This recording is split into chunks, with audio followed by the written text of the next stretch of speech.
지난 시간에 우리가 그 70페이지에 디저트 미네랄 코르티코이드의 생명 수준에 대해서 공부를 했고, 다시 한번 복습 차원의 정리를 하면, 미네랄 코르티코이드 제가 이야기했던 이 이름은 지난 시간에 이야기했는데, 이번 미네랄 전해질을 조절한다. 우리 몸에서 너무나 중요한 기능입니다. 이게 조절이 안 되면 사람 다 죽습니다. 그래서 조절이 안 되기 때문에 60년 어르신들이 더운 여름에 많이 돌연사하시는 이유 중에 하나가 이제 이런 이유 중입니다. 혈액에 전해질 조절이 잘 되지 않으면 혈압 조절도 안 되고 또 갑자기 자율신경도 망치기 때문에 호흡 잘 안 돼요. 그래서 안 좋은 일들을 당하십니다. 그래서 굉장히 중요한 이때 미네랄은 우리가 이제 여러 가지 있다는 지난 시간에 Na 플러스가 있다고 했고, 그다음 포타슘이 있고, 수소이온이 있고, 이온은 아니지만 전해질을 구성하는 이온은 아니지만 이것들을 녹이내기 위해서 중요한 것들이 H2O. 그래서 어떻게 물을 어떻게 보면 전반적인 뭐 이차적인 조약일 수도 있지만 일단 이 미네랄 코르티코이드는 이 네 개의 요소를 우리 몸의 아주 중요한 요소를 컨트롤하고 있다고 보시면 됩니다. 이들 중에 하나라도 뭔가 문제가 생기게 되면 생명 유지가 되지 않으니까 우리 사람뿐만이 아니라 모든 동물, 지구상에 존재하는 모든 동물, 제가 식물을 잘 모르겠지만 지구상에 존재하는 모든 동물들은 아주 밑에부터 시작해서 이 기능은 너무나 중요합니다. 다시 정리를 하면 우리 미네랄 코르티코이드는 결국 기능하는 것은 키드니에서 시그널을 받아서 미네랄 코르티코이드는 분비가 되게 되어 있고, 결국 키드니에서 신호를 받은 이 미네랄 코르티코이드 또는 일부는 또 대하 수치에서 HDH 조절을 받지만 많은 부분들은 키드니에서 조절을 받습니다. 그러니까 키드니에 있는 다양한 H2O라든지 포타슘 이런 것들에 의해서 그걸 디텍션하고 미네랄 코르티코이드 생성을 잘한다고 보시면 됩니다. 그래서 이 네 가지 중에서 적극적으로 키드니를 통하고 또 통해서 이 미네랄 코르티코이드가 우리 몸에서 전해질을 균형 맞추기 하는 일은 이 H2O와 Na 플러스가 키핑하는 거예요. 가능한 우리 몸의 다시 되돌리기. 소금 Na 플러스라는 이 근본적인 양이온과 그리고 물론 가능하면 우리 배설을 시키지 않으려고 하고 가능한 되돌리려고 합니다. 우리 몸이 매우 중요한 요소이기 때문에, 그리고 쉽게 구할 수 없는 요소이기 때문에 키핑하려고 합니다. 여러분들은 소변이 이렇게 나가지 않는 생각이지만 그거는 극히 돌리고 나쁜 것들이에요. 그리고 쓰레기들, 그러니까 쓰레기라는 표현이 이상한 표현들, 몸에 있으면 좋지 않은 영향을 가지고 있는 요소들을 내보내기 위해서는 용해가 시켜야 되니까 거기 필수적으로 들어가는 H2O라고 보시면 됩니다. 자, K 플러스하고 포타슘하고 H 플러스는 이거는 익스크리트 분비해야 돼요. 익스크리트 이건 내보내야 돼요. 지난 시간에 얘기했던 것처럼 포타슘이 많으면 어떻게 된다? 전기신호가 지정을 받습니다. 우리 몸에 있는 전기신호, 근육이라든지 신경세포라든지 브레인이라든지 그런 데서 전기신호가 잘 전달이 안 되기 때문에 문제가 심각하게 되겠죠. 따라서 많은 양의 포타슘, 모든 양의 포타슘이 아니라 여분의 포타슘은 우리 몸에 필수입니다. 악을 끼치기 때문에 그건 분비해야 되고, H 플러스는 산소를 태우게 되면 남는 겁니다. 산소를 산화시키면 남는 것들이기 때문에 이런 H 플러스는 빨리 보내야 됩니다. 이게 내보내지 않으면 우리 몸은 에시오시스, 혈액이 산성화됩니다. 근데 안 좋은 거예요. 혈액이 산성화되면 모든 이제 문제가 생깁니다. 결국 우리 몸에서 이 사람이 오래 살지 못하겠다 이런 걸 측정할 때 이 에시도시스, 혈액의 산성화가 돌아오게 되면 이건 이제 심각해요. 따라서 이제 이런 점을 기본적으로 미네랄 코르티코이드가 한다라고 지난 시간에 공부를 했고, 자 이런 이제 구체적으로 보면 어떻게 이런 것들을 모레큐lar 메커니즘, 혼자 생각좀 풀기 위해서 발생하는가에 대해서 우리는 오늘 이제 3페이지 오른쪽에 그림 3.14 중요한 내용들, 이 메커니즘에 대해서 공부를 하겠습니다. 여러분들 건강이 진짜 중요한 거예요. 이거 안 되면 여러분들 진짜 몸이 안 좋다고 느끼는 거죠. 이해가 안 되면. 그렇게 안 되면. 자, 뭐 여기서 자세한 해부학적 내용은 하지 않지만 이 심장이 키드니가 하는 중요한 일이 키드니는 이게 배설기관이 소변으로 배설하는 겁니다. 배설한다는 것은 결국 우리 여기서 H 플러스부터 할 수 있는 이런 것들, 뭐 이런 것들을 이제 배설하는 기관인데 가능하면 또 하나 중요한 게 뭐가 다시 고정하는 게 되죠. 물과 그리고 NA 플러스는 보존해야 돼요. 이 두 가지를 동시에 해야 되는 게 키드니의 역할인데 이 몸에 너무나 중요한 장기 건강을 지키는. 자, 그런데 일단 우리가 보존을 한번 해보죠. 보존을 해요. 자, 우리 지금 혈관 내에 H2O, 그리고 H2과 그리고 NA 플러스 이게 보면 이게 혈액이 형성이 안 되거든요. 혈액은 일단 정해질 녹기 위해서 다양한 물질을 녹고 그 다음에 pH를 맞추고 솔트 농도를 맞춰야만 여러분들이 실험할 때 pH를 맞추잖아요. 그래서 솔트 농도를 맞추잖아요. pH와 솔트는 너무나 중요한 팩터인데 우리 혈액 내에서 그래서 여러분들이 보면 pH 맞추기 위해서 그 그리스라든지 또는 다양한 포스페이트가 독자라든지 맞추면 pH 5.5에서 7.5까지 맞춥니다. 이거는 H까지는 무조건 맞추는 거예요. 산성화시키기 않기 위해서. 그 다음 기본적으로 NaCl도 맞춥니다. 이거 기본적으로. 여기에 이제 NaCl2라든지 뭐 이런 것들이 보시면 들어가겠지만 기본적으로 NaCl이 기본적으로 그렇게 component. 따라서 우리 혈액에는 일정 농도의 NA와 NA 플러스와 물이 없으면 혈액의 기능이 작을 수가 없거든요. 이게 일정이니까. 그러면 H2가 적다는 말은 NA 플러스가 적으면 이 농도가 적게 가게 되면 뭐가 발생하겠어요? 삼투압이 발생돼요. 삼투압이 발생되죠. 따라서 이게 적게 되면 물이 빠져나가버립니다. 물이 혈관에서 빠져나가버립니다. 따라서 우리가 이 키드니는 소금에 의해서 자극을 직접 받지는 않습니다. NA 플러스 양이 올라가고 내려가고 해서 키드니가 자극받지는 않지만 NA 플러스 양에 의해서 입체적으로 생기는 무대양의 존재에 의해서 올라가고 내려가고 물이 올라가고 내려간다는 말은 이 혈관의 부피가 변한다는 거예요. 혈관의 부피가 작아지게 되면 우리가 심각한 문제가 생깁니다. 우리 다양한 산소라든지 영양소라든지 이런 것들을 운반을 해야 되는데 곳에 운반이 되지가 않습니다. 그래서 여러분들은 모세혈관은 심장하고 멀어지기 때문에 이게 혈관이 부피가 되지 않으면 운반이 되지가 않은 박효입니다.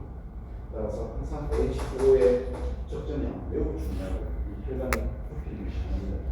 따라서 키드니는 이 혈관 부피가 작아지면 줄어들면 급하게 인지를 합니다.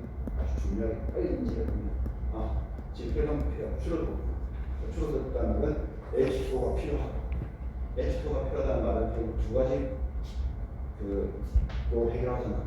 머리로 올라가서 브레인으로 올라가서 갈증이 나게 만듭니다. 물을 아웃소스에 들어오게 하는 항마가 있고 그게 아니고 여러분들이 보통 물을 마시지 않는 상황에서는 소변을 차단을 시켜요. 내가 쓰레기를 몸에 내보내고 해서 컨센트레이션을 내보낸다 하더라도 물을 가능한 리텐션 시킵니다. 자, 이 과정 그리고 이 물이 어느 정도 유지가 되면 유제 양이 되면 힘이 NA 플러스 양으로 유지가 되어야 합니다. 이게 우리는 연관된다고 보시면 됩니다. 그래서 물의 양은 NA 플러스 양과 다시 수행을 같이 하고 있다 이렇게 얘기를 하십니다. 자, 따라서 이 키드니의 키드니가 이렇게 운동이 있는데 여러분들 이제 또 구분을 하고 있는 이 운동을 통해서 물이 빠져나갑니다. 어느 쪽으로 소변이 만들고 빠져나갑니다. 자, 여기서 지금 물이 좀 빠져나갑니다. 그리고 NA 플러스도 당연히 빠져나갑니다. 여러분들 이제 소변을 통해서 NA 플러스라는 다양한 물질들과 소변이 이 방향으로 빠져나갑니다. 그러면 이 과정에서 흡수를 해야 돼요. 그러니까 지금 이 길게 좀 있으면 소장이 흡수하듯이 긴 아주 꼬불꼬불한 형성들, 사구치 같은 기존 연구로 가서 대과학적 그림 무식이 되겠지만 이렇게 긴 칸이 있으면 여기서 이제 물이 지나가고 NA 플러스 지나가는 동안 흡수를 이 몸만 다시 제압수를 해야 돼요. 우리 제압수를 기답시켜 해야 돼요. 자, 그게 중요한 메커니즘입니다. 여기에 지금 배설하는 과정 중에 중요한 이 흡수에 중요한 세포가 있는데 이런 세포들이 있습니다. 그림 피규어 4.14를 보시게 되면 A에 여기 코르티칼 콜렉팅 덕트라고 A 보입니까? 코르티칼 콜렉팅 이 콜렉팅이라는 말이 덕트 관이야 덕트가 콜렉팅 콜렉션 모집을 뭘 모집하겠습니까? 물과 NA 플러스를 모집합니다. 그래서 몸 안으로 다시 재흡수를 시키는 그런 관입니다. 자, 이 관에 이렇게 보시게 되면 그 오른쪽에 이렇게 여러 가지 NA 플러스, 포타슘, K 플러스 이게 있죠. 이 이름이 프린시펄 셀이라고 합니다. 이 세포들이 프린시펄 셀 이 이야기를 지금 하게 됩니다. 이 관에 이 세포들이 이런 세포를 확대를 해서 세포 단위에서 어떤 메커니즘을 보자는 거죠. 자, 이게 프린시펄 셀.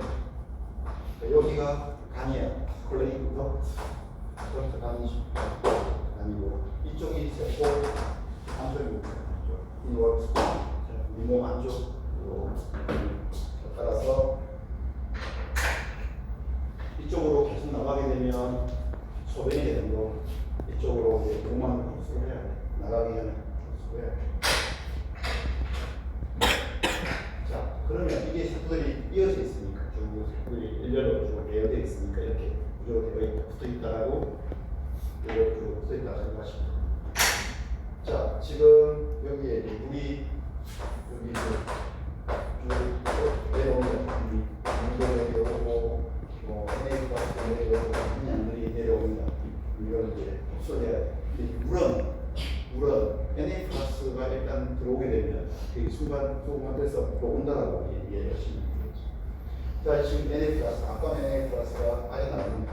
이거 흡수해야 돼. 자, 그럼 어디로 흡수해야 돼? 목적은 이 프린시펄 셀 안으로 흡수하는 목적이 아닙니다. 우리 몸 안으로 인워드 여기에 존재하게 하는 게 목적입니다. NA 플러스를 여기에 분리하는 게 우리 NA 플러스 포텐셜이라고 하죠. 우려한다. NA 플러스 포텐셜. 이쪽에 우려하는 게 우리 지금 목적입니다. 그래야 우리 생리장이 잘 일어날 수가 있으니까. 그러면 여러분 그림 보시는 것처럼 여기 지금 소변으로 나가는 NA 플러스를 우리 몸 안쪽으로 보정하려면 이 세포를 분명하게 돼요. 따라서 이건 투스텝으로 들어가야 돼요.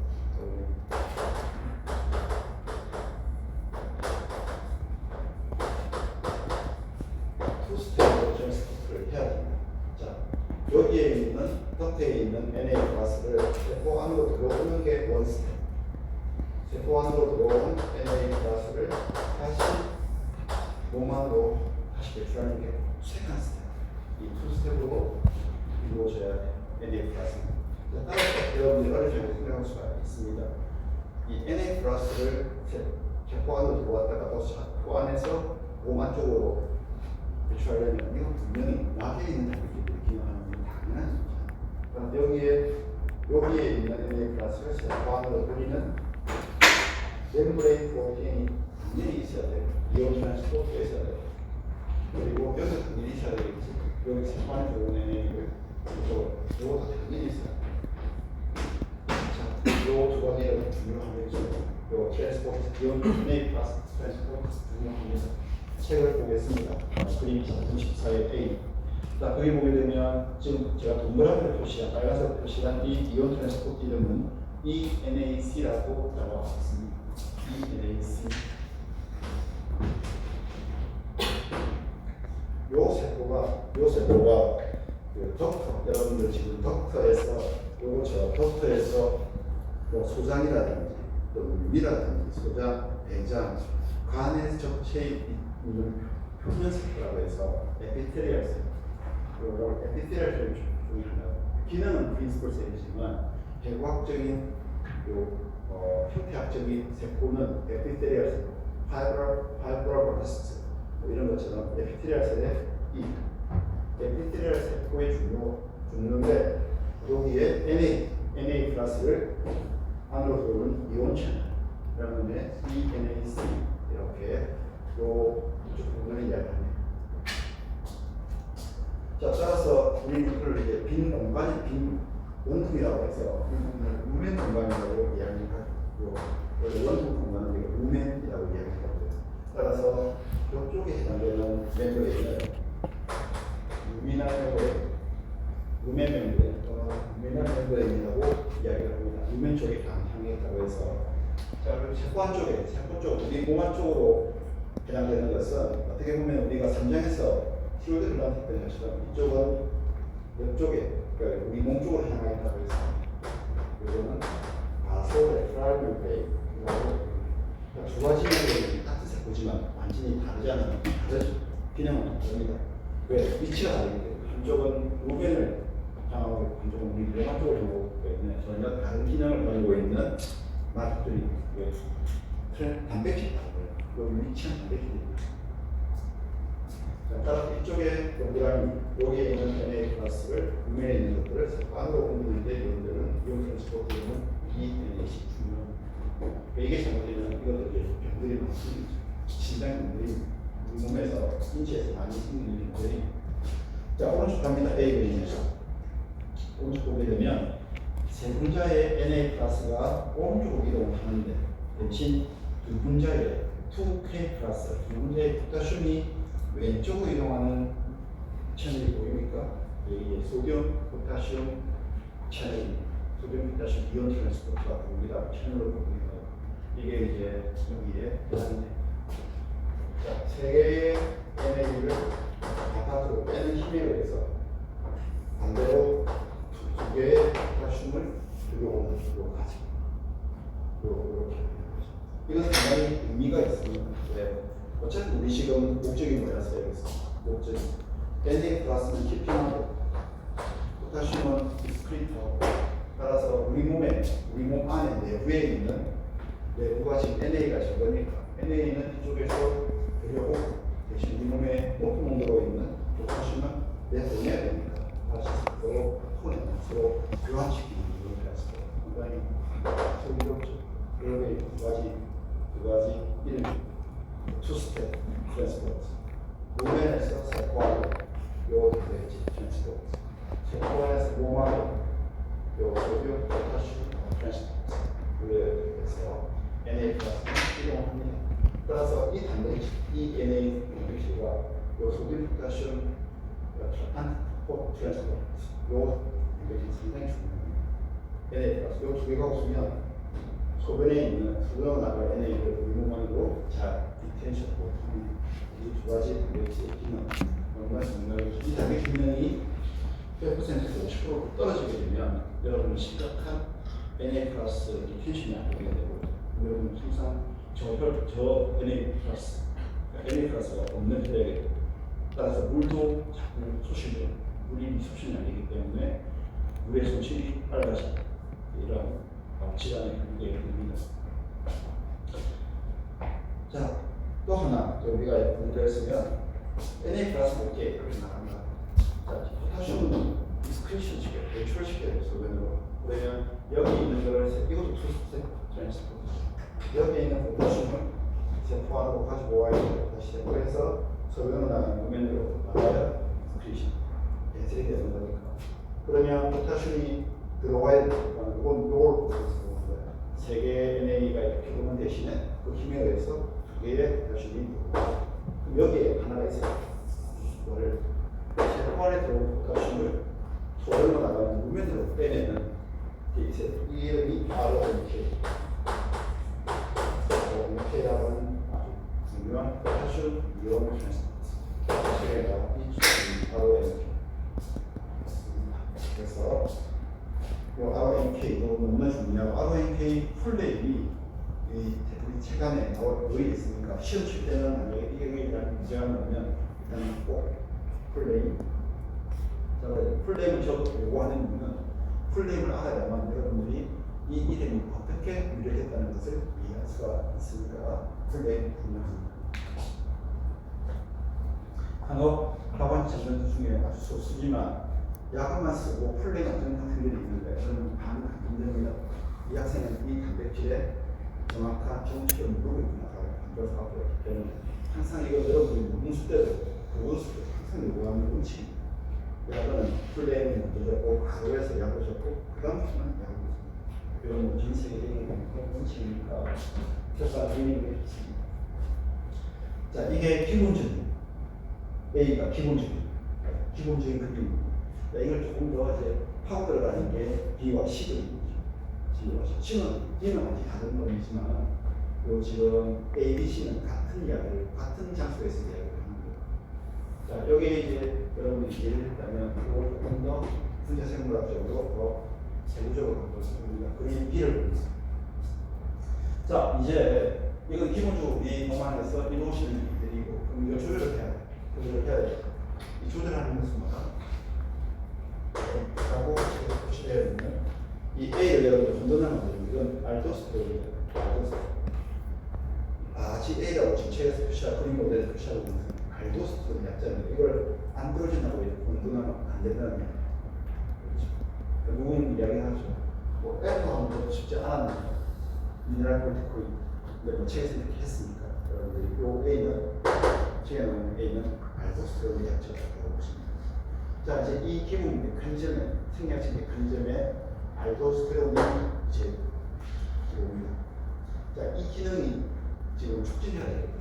Na 플러스가 몸에 잘 없으니 Na 플러스를 우리 몸에서 찍어줘야 되겠다 하면 판단했으면 키드니가 신호를 때리죠. 어디에 글루메로스 신호를 때리죠. 아데나드라게 글루메로스 신호를 때리고 붙어 있으니까 글루메로라스에서 알도스테론이 만들어집니다. 왜 어떻게 만들어질까? 안지오텐신. 여러분들이 1학년 생각하셔야 배웠겠지만 레닌이라는 효소가 있습니다. 기름 안지오텐신에 텐신오겐에서 레닌이 생성하게 되면 안지오텐신 원이 만들어지죠. 여기서 다시 안지오텐신 원 컨버팅 엔자임이 작동되게 되면 안지오텐신 아까 여기 지난 시간에 본 거예요. 안지오텐신 2가 만들어지죠. 지난 시간에 공부했죠. 이 안지오텐신 2가 파인애플로 들어서 어디 작동합니까? 전화 글루메로스에 작동하게 되면 우리가 지난해 공부했던 것처럼 안지오텐신 2의 GPCR에 반응해서 뭐 그렇게 해서 프로그램을 GPCR에서 건드려야 해서 알도스테롤을 만들어진다는 것을 지난 시간에 그림에서 공부를 했습니다. 자, 만들어진 알도스테롤 이쪽에 들어옵니다. 그럼 들어오면 이거를 활성화시켜야 될까요? 지금 기본적으로 이 내용을 활성화시켜야 돼요. 자, 그럼 활성화시키려면 어떻게 한다? 알도스테롤은 하이드로포빅한 스트레스 호르몬이기 때문에 들어와서 와우기라고 해야 되겠죠. MR과 들어가요. 미네랄 콜티코이드 유포리아 리센트예요. MR. 그럼 여기에 마이게트에서 작동하게 되면 A가 이렇게 되면 얘들은 탭으로 들어가서 아주 중요한 유전자들을 만들어냅니다. 자, 그 중에 가장 중요한 프로테인 스페셜 프로덕트가 바로 B에 나와 있는 결과인 것이죠. 자, 조금 복잡하게 이제 만들어내는 게 SGK1이라고 하는 거겠지. 분자생물학의 그림은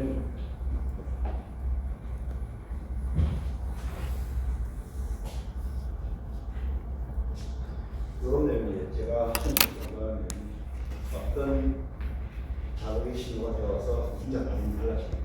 이런 것들이 이게 제가 계신 거 있던 그림이에요. 그래서 지금 다시 이 스크린을 다시 보게 되면 똑같은 색입니다. 자, 알도스테론 보면 여기에 소재에 MR이 있고요. 그러면 MR 다시 얘를 들어가고 하게 되면 세포 해가인 팽에 있는 안으로 들어오고 있습니다. 그러면 MR 바이블 형성을 해야 되기 때문에 그 목표로 바인딩을 하게 되고 여기서 만들어내는 유전자 중 하나가 SGK1이라고 하는 단백질이에요. 이거는 끝에 K가 들어있는 것처럼 카이네스, 프로테인 카이네스 중에 하나입니다. 이 SGK의 풀네임은 책에서 있으니까 여러분들이 꼭 확인을 해야 돼요. 자, SGK를 만들어내요. 이 알도스테론이 MR을 통해서 SGK와 만드는 이게 중요하다는 의미에서 이게 어떤 기능을 하는 게 중요합니다. 자, 지금 제가 이쪽 면을 보게 되면 여기에 ENAC라고 하는 단백질이 있다고 했잖아요. 중요한 단백질이죠. ENAC. 이거는 루멘에 있는 NA를 거짓으로 이온 트랜스포트에 NA 트랜스포트에 제일 중요한 배치가 됩니다. 그런데 이 NAC라는 단백질이 너무나 중요하기 때문에 가끔 이 양을 조절합니다. 우리 몸의 제품 내에서는 양을 조절하기 위해서 하는 일이 뭐다? 단백질 분해 과정을 아주 크리티컬하게 조절해야 돼요. 자, 그 중에 중요한 내용 중에 하나가 여기 NEBD 하나 있는데 여기 보면 NEBD4 이런 그림이 나와 있습니다. 나와 있죠. 이게 뭐냐면 NADP4-2라는 게 EANC에 붙어서 단백질 분해를 유도하는 여러분들이 고생을 잘 배웠던 것처럼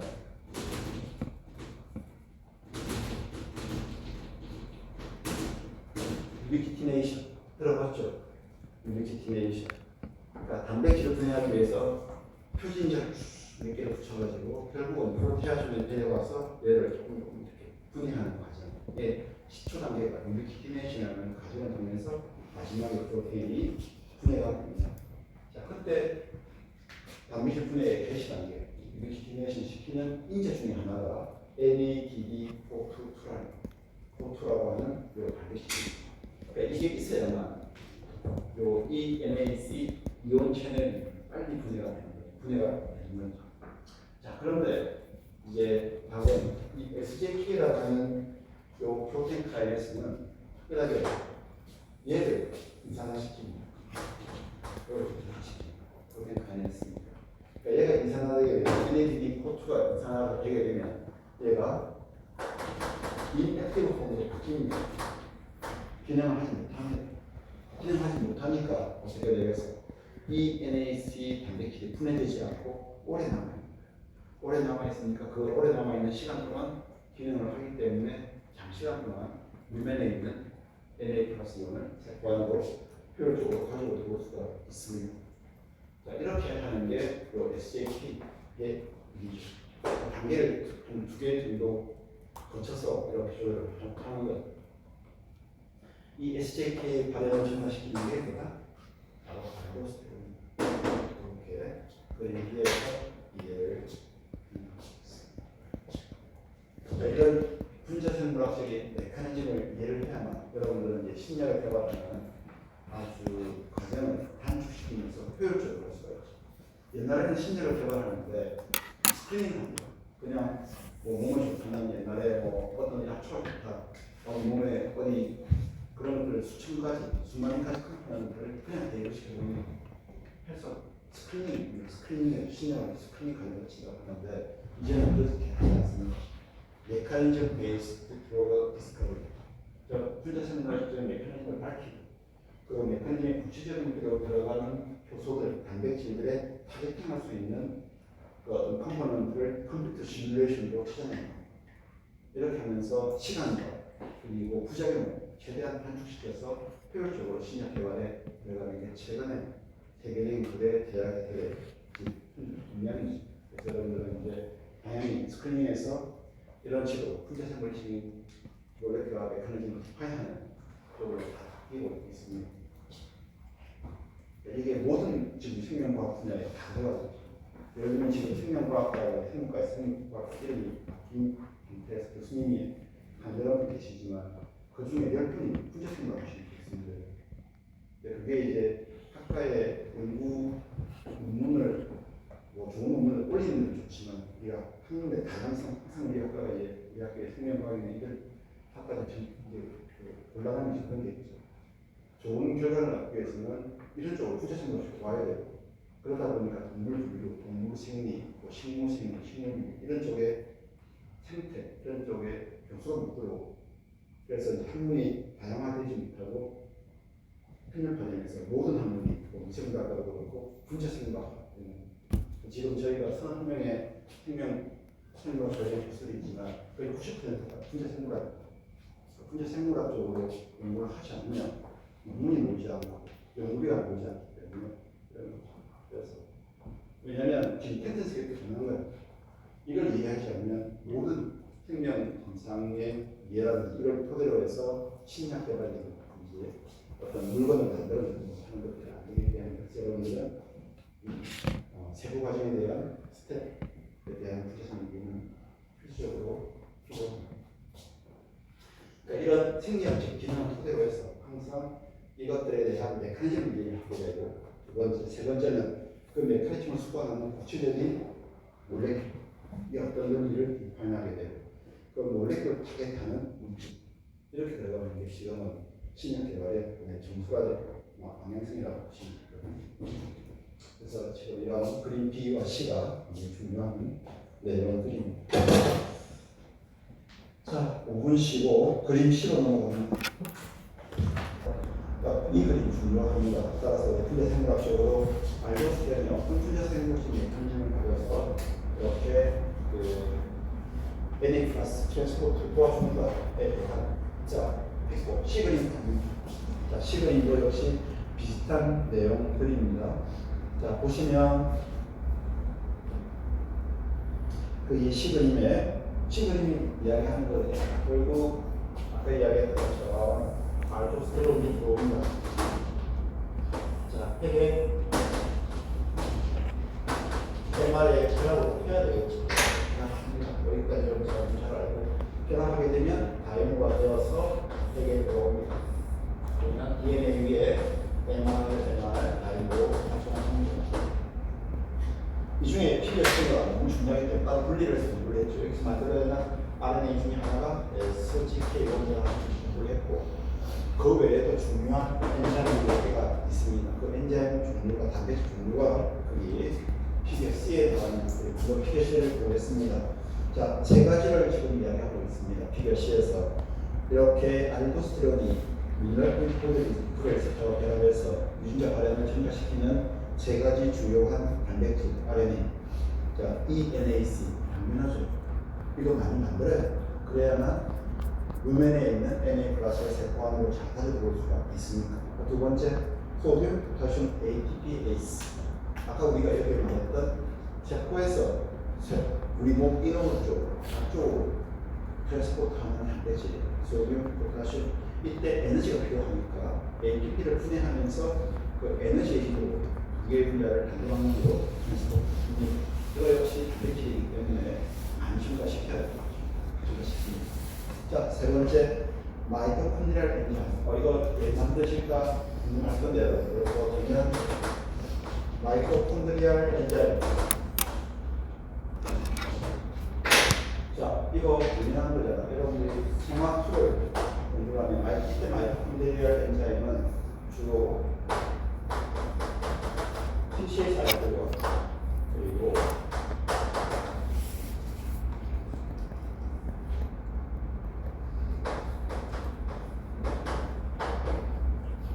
일렉트론 트랜스포트 하는데 하게 되는 이거 멤브레인에 있는 다양한 종류의 단백질. 얘네들이 하는 일이 뭐죠? TCA 사이트에 있는 다양한 엔자임 그리고 일렉트론 트랜스포트에 하게 되는 다양한 엔자임을 하는 건 결국 이것저것 많은 양의 ATP를 시스템으로 만들어내게 하게 되는 엔자임들이에요. 따라서 이때 마이토콘드리얼 엔자임이라는 것은 TCA 사이클과 일렉트론 트랜스포에 연계되어 있는 ATP를 만드는 데 관여하는 여러 종류의 엔자임들의 발현을 저질화시킵니다. 왜 지금까지 이게 왜 필요하다? ATP가 많이 만들어져야만 여기 EAS 이것도 에너지를 필요합니다. 그리고 소듐, 포타슘 채널도 ATP를 필요합니다. 이거를 트랜스포트 하는 데는 필수적으로 많은 양의 기록하다. 그래서 이것도 증가시키는 거가 알데스론. 그래서 여러분들이 우리가 살아갈 때, 평상시 살아갈 때 여러분들이 음식으로 먹는 음식물에 결국은 쪼개서 ATP를 다 만들어낼 거예요. 모든 식구가 작동하려면 그 ATP의 3분의 2가량은 이온 트랜스포터, 물질의 트랜스포터가 관계되는 그 ATP가 사용됩니다. 여러분들이 자고 있어도 ATP 사용돼야 되고요. 주로 ATP가 많이 우리 몸 음식물에서 제일 많이 사용되는 단위 중에 하나가 키든. 그러니까 키든에서는 항상 여러분 24시간 죽을 때까지 많은 양, 우리 몸에서 가장 많은 양의 ATP를 소모해야 돼요. 다양한 이온 트랜스포터를 해야 돼요. 그래서 여러분들이 일을 할 때나 쉴 때나 자고 때나 똑같이 이루어져야 돼요. 또 하나, 키드니 다음으로 ATP를 가장 많이 소모하는 기관이 있습니다. 브레인도 엄청난 양의 ATP를 소모합니다. 그래서 여러분들이 운동 특별하장하고 공부 열심히 하면 살아날 수가 있는 거죠. 엄청나게 ATP 소모합니다.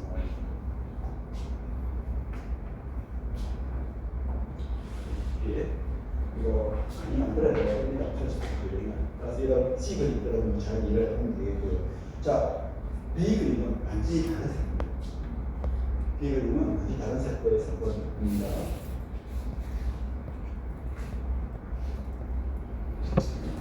B 그림은 이것도 키드니에 있는 키드니 이름은 인터칼레이트 책에 나와 있으니까 이거 역시 키드니에서 중요한 단어인데 제가 오늘 강의 처음 시작할 때 4개의 컴포넌트를 얘기했죠. 키드니가 트랜스포트 해야 돼. 해야 될 게 H2O, Na+, 포타슘. 요거 3개는 여기서 다 맞물려 가는 거예요. 우리가 H2O는 이야기 안 했지만 이건 Na+가 연결이 되기 때문에 Na+가 리테이션되게 되면 삼사벽에서 물도 리테이션 되는 거니까 하나 빠진 게 있죠. 수소유 A+. 이거 빠졌습니다. 이 A+에 배설을 해야 됩니다. 배설을 해야 됩니다. 요 기능이 여기 인터칼레이트 셀에서 이루어집니다. H+는 우리 몸에 톡식합니다. 이론전도 있지만 산소를 산화시키면서 생성된 주요 성분이 H+는 우리 몸에 산성화시키기 때문에 H+는 신속하게 소변을 통해서 내내야 합니다. 자, 이걸 이루는 색소가 인터칼레이트. 따라서 이거 역시 똑같은 거예요. 거기서 이제 H+가 생성이 되면 이걸 유면으로 빼내야 됩니다. 자, 그림지를 보고 있습니다. 두 가지 트랜스포트 종류가 있습니다. Na+가 들어오는 대신에 수소이온이 나가는 안티포트 상쇄시키는 게 밑에 나와 있고 H+만 ATP를 이용해서 ATP 분해를 이용한 힘에 의해서 세포에서 루멘 쪽으로 내보내는 게 있습니다. 자, 그런데 특이한 점은 이것은 알도스테론이 처리를 하고 알도스테론 처리하고 이 H+가 이쪽으로 나가는 이 작용은 5분 10분의 것이 여기에 있거든요. 짧은 시간 동안에 알도스테론이 이 세포에 작용돼서 5분 시간 동안에 이루어지는 그러니까 이 시간이 안 맞는 거죠. 이 근육을 통해서는 우리가 알도스테론이 들어와서 MR에 반응해서 MR이 프로모티에 반응하고 RNA 만들어지고 RNA 탄백질 만들어지고 이런 메커니즘이 시간 속도가 요즘 진행이 안 되는 거죠. 이렇게 하면 최소한 20분이 걸려야 되는데 소리라도 5분 이내에 H+가 추출됩니다. 따라서 여러분 책에 보는 것처럼 이 R1대 알도스테론은 세포 안에 있는 뉴클레스 뼈만을 통해서 작동하는 것이 아니다. 이 멤브레인, 이 리셉터는 멤브레인의 존재를 판단합니다. 그래서 이 알도스테론은 멤브레인에 있는 리셉터에 작동되고 이 멤브레인 리셉터가 얼마만큼 다양한 종류의 세컨더리 메신저를 만들어서 이 세컨더리 메신저가 여러분 그림 B에 보는 것처럼 이 트랜스포트 단백질들을 작업을 해서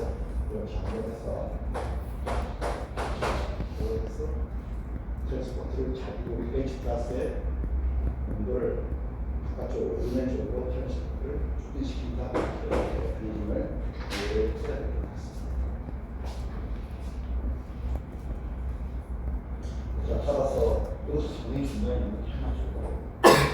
어떻게 하면 우리가 미네랄 코티코이드 리셉터가 폐계에 원래 세포질의 존재를 해서 폐계에 들어가 작동해야 되는데, 그러면 어떻게 알도스테론을 잡을 수 있는 도면을 가질 건데 멤브레인 위치를 하느냐, 이것도 상당히 중요한 내용이고, 분쇄성 같은 경우는 상당히 쉽게 이해할 수 있는 부분입니다. 뉴클레어 리셉터 부분이 있습니다. 뉴클레어 리셉터 여러분 MR 여기에다가 멤브레인의 트랜스멤브레인 도메인 트랜스멤브레인 도메인이고 GPCR 도메인 유전자를 이 유전자 DNA에다가 GPCR 유전자를 더하면 됩니다. 그렇지. 요 두 개를 해버리면 알도스테론에 대한 리셉터가 세포막에 위치할 수가 있습니다. 요 두 개를 컨비네이션 시켜서 라이겐드 바인 도메인이 있는 원래 MR과 이쪽에 GPCR 도메인이 있는 우리 유전자 안에서 퓨전, 컨비네이션 시켜보기 보면 이 도메인은 트랜스멤브레인 도메인을 가지고 있기 때문에 멤브레인을 바뀔 수가 있는 것입니다. 이 컨비네이션은 공공 자주 일어나는 상당히 힘들어서 가지고 유전자 개념 기술이 중요한 내용입니다. 여러분들이 알고 있는 것처럼 코로나 바이러스 역시 두 개의 도메인이 퓨전된 상태가 많이 발견되고 있죠. 제가 그때 코로나 바이러스 강의할 때 얘기했지만 공교롭게도 코로나 바이러스가 언제부터 발생했죠? 2021년부터 21년, 19년, 20년 그 20년 발생하기 1년 전에 베이지 메디슨의 의문이야. 베이지 메디슨 때문에 많은 사람들이 박수를 받고, 근데 그 논문에 우한 바이러스 연구소에서 그 중국인 과학자와 미국 과학자를 대해서 바이러스를 한번 제조한 그 과정들이 논문에 나왔었죠. 얼마나 재미있게 서술되어 있는, 그러니까 코로나 때문에 재밌었죠. 저한테 재밌었는데, 이렇게 하면서 디스커션을 하시면은 이런 조합으로 바이러스를 만들 수가 있으면 되게 치명적으로 전염이 되고 사람들한테 전파력도 강하고 치명적인 영향을 할 수 있는 바이러스가 될 수 있다고 말했습니다. 그리고 사실 그 구조가 코로나 바이러스가 나왔습니다. 그래서 많은 사람들이 심을 당시했죠. 처음 코로나 바이러스가 만들어진 게 우한 시장, 그 야생동물이 많은 우한 시장 근처에 우한 바이러스 연구가 있었고, 그래서 아마 그때 만든 바이러스가 유출된 거 아닙니까? 이제 의심들 미국에서 많이 하거든요. 근데 그게 바이러스이고, 그러니까 지금 RNA 바이러스는 여러분들이 이 사람한테 있는 RNA 바이러스는 제대하게 아주 빈번하게 일어나는 거예요. 바이러스가 빈번하게 일어나기 때문에 우리가 쫓아가는 거예요. 하지만 우리나라 내 몸에서도 자주 일어납니다. 이런 거죠. 우리가 필요하면 이건 유전자를 바꾸지 않습니다. 우리가 46개 크로모점이 있는데 그 크로모점 유전자 변이를 전혀 하지 않아도 됩니다. 그대로 가지고 있는 것은 여러분 레고처럼, 레고는 여러분들이 가지고 있는 컴퓨터를 하더라도 얼마든지 제조하고 있는 집도 만들 수가 있고 자동차 만들 수 있죠. 그렇게 우리 몸은 활동은 충분히 변이를 하지 않아도 우리는 환경 변화에 쉽게 대응할 수 있는 이런 것입니다. 내가 지금 알도스테론의 신호를 받아야 되는데 이렇게 할 때 시간이 걸리면 시간을 짧게 해야 되겠다 하면 이런 식으로 유전자 변이를 가져가지 않고 저기 가져가서 이렇게 만들면 세컨드 메시지를 이용해서 이렇게 빠르게 신호를 전달할 수 있습니다. 자, 뒤까지 공부를 하고요. 자, 넘어갑니다. 74페이지. 자, 그래서 여기 공부할 내용은 오른쪽에 레귤레이션 알도스테론 시크레션. 자, 우리는 이 알도스테론 시크레션 조절을 중요해요. 조절이 굉장히 중요한데 조절이 안 되기 때문에 우리 몸에 부작용이 만들어지고 또 심하면 다양한 질병들이 강조를 합니다. 여러분들이 우리 몸에서 질병이라는 걸 이해를 할 때 잘 알고 있겠지만 우리가 보통 질병이라고 디지스라고 하거든요. 이건 이제 편협하게 보이는 거예요. 여러분이 어떤 질병을 판단받게 되면 이건 편협하고 이 사람이 어떤 구체적으로 아프구나, 이거 치료가 안 되면 생명에 문제가 있거든요. 이게 질병까지 가져가면 정문, 증상 이렇게 나옵니다. 그런데 요까지 갈 때 여러분들이 이 질병을 감염하기 전까지는 레벨이 있습니다. 여러분 보면 요 위로 올라가면 디지스가 되고 요 밑으로는 여러분 약간 불편한 느낌, 그리고 요 밑으로 내려가게 되면 문제를 생각하면 전혀 자각이 안 되는 거예요. 우리 풍자생물학에서 지금 목표로 하는 몰레큘러 다이그노시스 풍자診断이걸 지금 하자는 거예요. 불편한 증상을 느끼기에는 너무 늦어버리고 디지스가 발생되고 이거는 그냥 사망신고예요. 요 단계에 들어가고 요 단계에서 몰레큘러 다이그노시스를 하자는 게 풍자생물학의 목표예요. 저도 이쪽에 하고 있습니다. 그러면 이제 마크를 만들어야 돼요. 여러분들이 질병이라는 게 제가 가르쳐다 보니까 10의 6승 백수 에넬다, 페레델다 바이러스 농도가 10의 6승 밑으로 있으면 이건 전혀 느낄 수가 없습니다. 증상이 아닙니다. 이걸 넘어가는 순간 이제 머리가 아프고 몸에 몸살이 나고 아픈 거죠. 하지만 우리가 10의 6승 밑으로 가게 되면 크게 문제를 안 일으키니 사람이 바이러스를 가지고 있어도 10의 6승 밑으로만 유지를 시키면 오케이. 옛날에 제가 예를 들면 에이즈 바이러스가 처음 1980년도에 나와서 전 세계로 공포로 떠돌아다녔을 때 제가 미국 박사병이라고 얘기했죠. 이때 유명한 미국의 스타들이 있습니다. 그 중에 대표적인 스타가 남학생은 알지 모르겠지만 매직 존슨이라고 하는 아주 명칭이 살아있습니다. 유명한 공부선수였습니다. 그러니까 마이클 조던 마이클 조던 바로 앞에 있었어요. 마이클 조던 바로 앞에서 미국을 대표하는, 전 세계를 대표하는 농구를 너무 잘하기 때문에 마스웨이라고 해서 매직 존슨이라는 이 사람이 에이즈에 걸립니다. 근데 이 사람은 아직도 살아있습니다. 왜? 에이즈 치료약이 있거든요.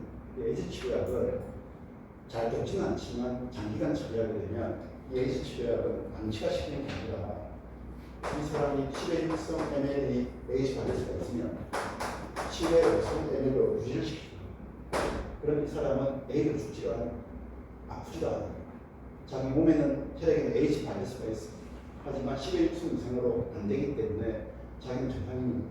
자, 그런데 문제는 이 사람이 만약에 혈액을 수혈을 아니면 이 사람이 성관계를 하게 되면 전염이 가능합니다. 혈액에 있는 바이러스가 다른 사람으로 전파 가능하니까. 근데 이제 아직 안 되는데 이 사람이 이제 1년 동안, 2년 동안 치료를 하고 NBA 프로그램을 다시 복귀를 합니다. 복귀를 해서 이제 농구 게임을 합니다. LA 레이커스라고 선수였습니까? 근데 경기를 하는데 LA 레이커스 경기를 하게 되면 이 사람 결국 다 이깁니다. 왜냐하면 상대편 선수 수비를 안 씁니다. 이 사람이 이제 농구공을 뛰면 땀이 날까? 땀이 나면 접촉을 하게 되면 땀이 묻을까 해서 땀에도 분명히 이론적으로 바이러스가 나올 가능성이 있죠. 그렇기 때문에 수비를 했습니다. 그래서 이 사람이 이기는 거죠. 그래서 결국 조금 일하다가 호텔을 쉬었는데 지금도 살아있고 이런 걸 그러니까 우리 바이러스도 마찬가지지만 호르몬도 마찬가지예요. 항상 그 레벨 여러분들이 공부하고 있는 애들은 항상 이 지금 정상의 연구 레벨에서 어떻게 우리가 마크를 개발해서 이 사람이 내분비 질환이 있든지 또는 암이 발생할 수 있는 질환이 있는지를 적게주면서 고통 없는 단계에서 빨리 이 사람을 예방시키는 게 가장 지금 전 세계 의료의 목표입니다. 치료는 돈이 많이 들어가니까 예방을 하겠다. 그 중에 레귤레이션 상당히 중요합니다. 레귤레이션이 안 되게 되면 이게 갑자기 위로 떠는 거죠. 갑자기 위로 떠는 거죠. 이게 갑자기 떠게 되면 디지스 치료가 너무 힘든 거예요. 그래서 여러분들이 이 레귤레이션 과정은 우리가 연구를 하는 매우 중요한 내용이에요. 레귤레이션 시스템을 잘 이해를 해야 하면 우리가 질병을 치료가 아니라 질병을 예방하는 데 중요하다. 이렇게 이해할 수가 있겠습니다.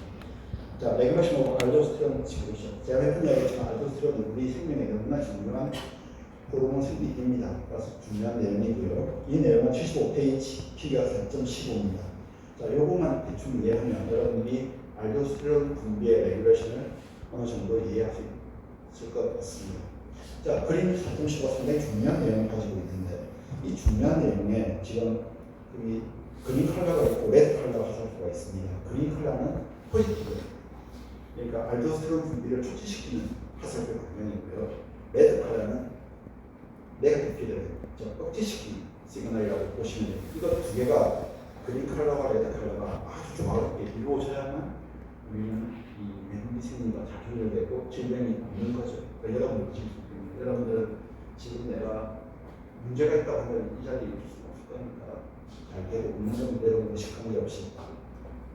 자, 그림 보게 되면 왼쪽 화살표와 오른쪽 방향이 있습니다. 따라서 이 말은 뭐냐면 알도스테론 분비 조절가 크게 두 가지 메커니즘에 의해서 조절된다라는 내용인 거죠.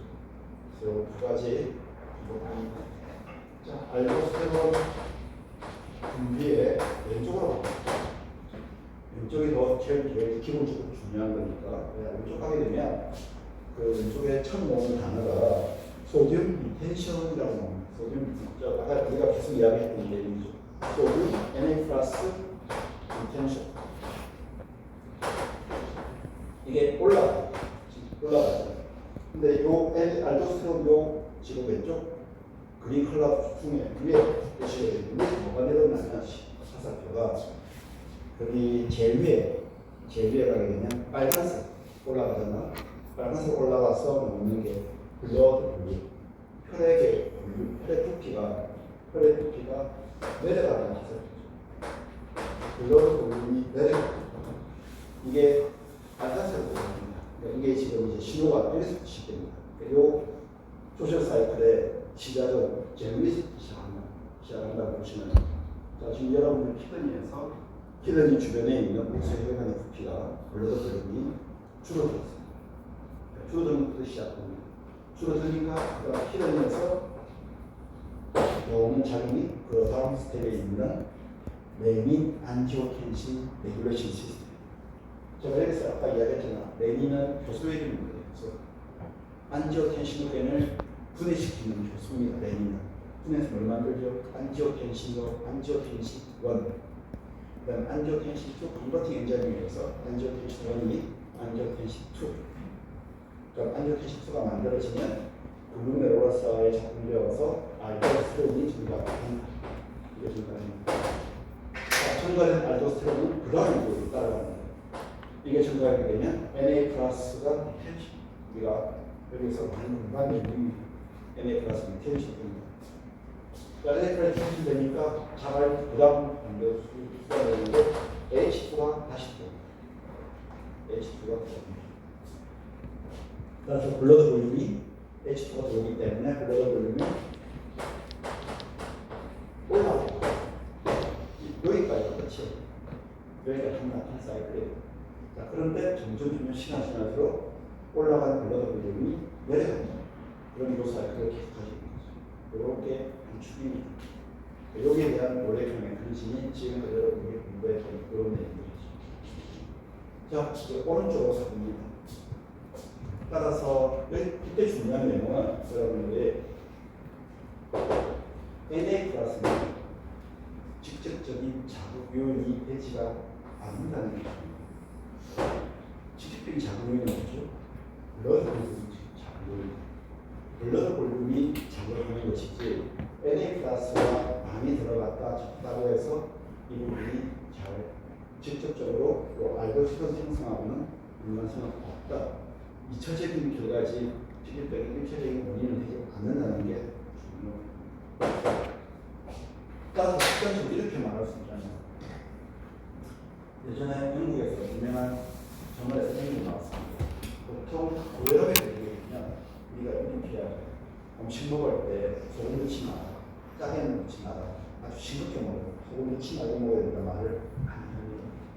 그랬더니 음식 맛이 없습니다. 음식 맛이 없으니까 사람들이 음식을 잘 먹지를 않습니다. 음식을 잘 먹지 못하니까 우리가 이야기했던 음식을 잘 안 먹으니까 콜라겐이 생성이 안 되죠. ATP가 많이 생성이 안 됩니다. 그러다 보니까 소듐 트랜스포터가 더 잘 안 됩니다. 그래서 새로운 이야기를 한국에서 가스를 가지고 그냥 먹으세요. 넣어서 먹으세요. 단지 물을 적게 마시세요. 물을 적게 마시세요. 그러니까 우리가 차라리 결국은 물의 양을 줄여니까 이런 식으로 이야기해요. 까기는 먹지 않더라도 보통 사람처럼 먹으세요. 하지만 물은 적게 먹으세요. 그런 혈압이 올라가기를 받습니다. 이렇게 이야기해서 에너지 생성이 더 중요하다. 이렇게 이야기하는 문헌도 있었죠. 자, 오른쪽 갑니다. 두 번째 중요한 팩터는 혈액에 있는 플라스마 포타슘의 농도입니다. 오른쪽 가게 되면 포타슘 K 플러스의 농도 보시면 내려가 있습니다. 자, 결국 뭐냐? 이건 결과적입니다. 이건 우리가 원하는 방법, 그것도 우리가 원하는 방법. 결국 위에서 먼저 K 플러스 농도가 혈액에서 올라가 있을 때가 바로 알도스테론 생성이 올라가야 되는 원인입니다. 혈액에서 포타슘 농도가 올라가 있으면 얘들은 피드를 작용하는 게 아니라 포타슘 농도가 바로 조나 분비로서 작동을 했어.